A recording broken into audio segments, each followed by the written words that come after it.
Edie Windsor is a person who was, let me put it this way. Edie Windsor was a person who had a partner for over 40 years. So they were together, and obviously her partner was a woman, and they were not allowed to get married for a great period of time in that era, obviously. But in 2007, they went to Canada, and she got married to Thea Spyer. Now, Thea Spyer passed away 2 years later. Edie is 83 herself.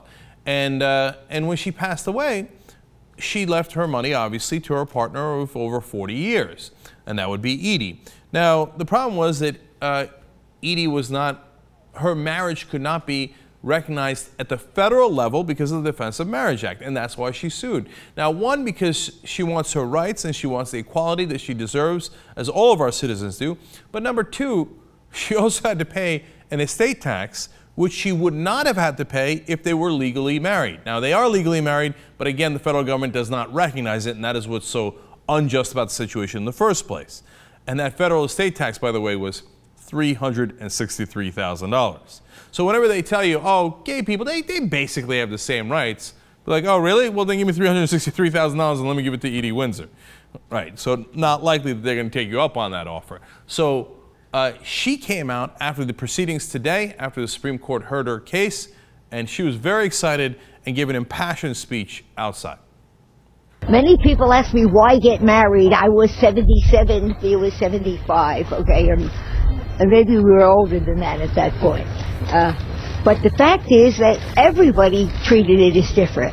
It turns out marriage is different, okay, and I've asked a number of long-range couples, gay couples who then got married. I've asked them, you know, was it different the next morning? And the answer is always yes. It's a huge difference. All congratulating us and sending love because we were married. So it's a magic word. For anybody who doesn't understand why we want it and why we need it, okay, it is magic. Now, whether you think marriage is magical or not, that's a separate question. But of course, she's right that it has a lot of psychological effect on people, and one that's important, and one that shows commitment, and that's the whole point of marriage.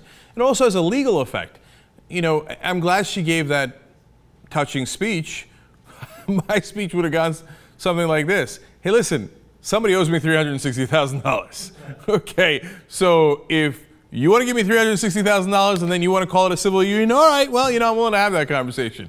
But the fact is, I just got robbed of all that money because you wouldn't give me the same rights as other American citizens. And of course, she's right about that. And now it looks like the Supreme Court is likely to rule in her favor, and that would be a great day in America.